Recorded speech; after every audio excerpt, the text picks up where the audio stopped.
You don't choose a brand's archetype. You uncover it. Because the right archetype isn't a creative process or selection. It's the result of excavating truths, then understanding how those truths intersect. And here's where most brands go sideways. They approach archetypes like a selection exercise. They scan a list, they pick the one that feels right, the one that sounds good in a deck or looks cool on a poster, and then that's the one that they try to go for. But archetypes are not preferences or visual representations. They are patterns of human motivation, as we've discussed. Which means the work is not to choose one. The work is to reveal which one is the best suited for the company's abilities to activate the white space in the market and the areas of opportunity within the brand's patron group. So instead of asking, which archetype should we be, we have to ask different questions. Where is that intersection? What is feasible to actually activate and own as this brand? What are the people missing in their lives today? Because there are three truths that shape every brand: the human truth, the brand truth, and the market truth. And identifying the best suited archetype exists at the intersection of all three of those truths. So let's start with the human truth. I'm not talking about demographics or personas or gender, race, income, yada yada. Real human behavior. Because people don't choose brands over and over again on a random basis or on a whim.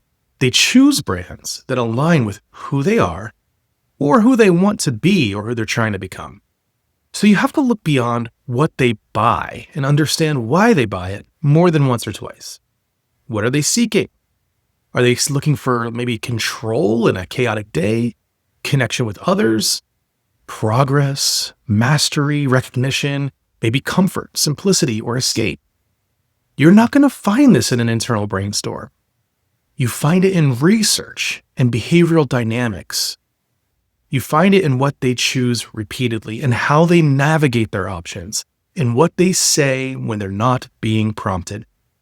Because behavior reveals motivation, and motivation tells you where they live and why they do the things they do.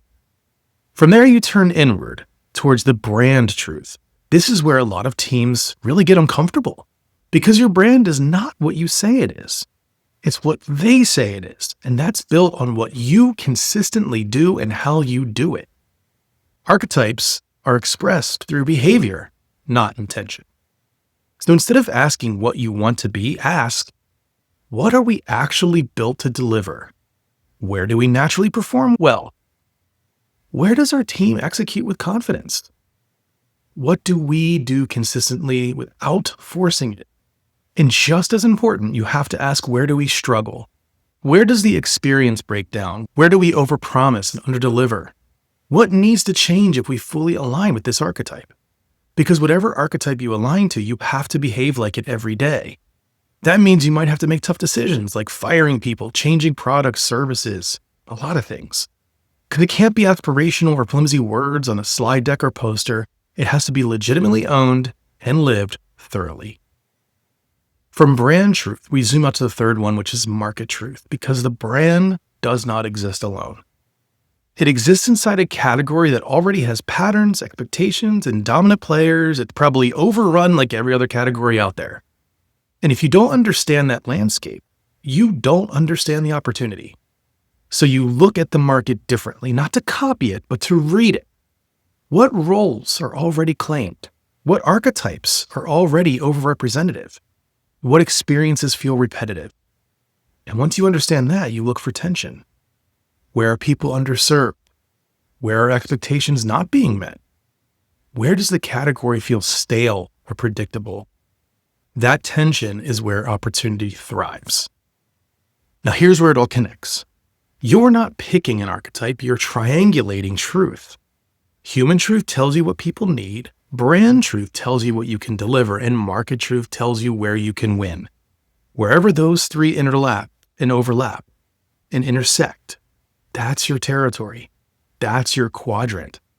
And within that space, the archetype reveals itself, not as a guess, but as a conclusion, as an obvious answer to those three truths. And this is the most important step that brands skip. They jump straight to naming the archetype, but without this excavation, it's just a label.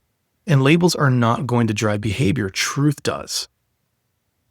When you get this right, a lot of things change. You stop debating about identity. You start aligning your behavior. Decisions get clearer, execution gets tighter, and the experience becomes consistent. Because you're no longer asking what you should be or why you should be or, does the purpose statement make sense? Instead, you're operating from what you already are at your best or very close to being. So here's your challenge. Stop trying to choose your archetype and start doing the work to uncover it. Get honest about your guest and your patrons. Get honest about your brand and where it is today and where it needs to be. And get honest about your market, because the right archetype isn't just magically selected on a whim. It is revealed by those things. In the next episodes, we're going to open this up. We'll walk through the archetypes themselves, not as labels, but as behavior systems, so you can see exactly how they show up in the real world. One of the most important things here is you have to take your time with this, and you have to be ready to make significant changes within the organization in order to align with that archetype even better.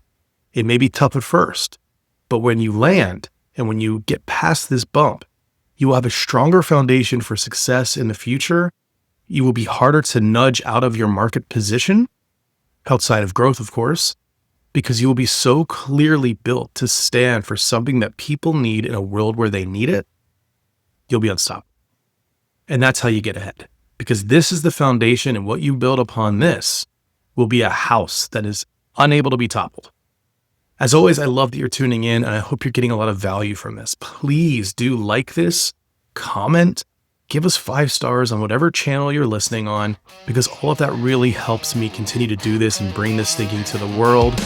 Until next time, cheers.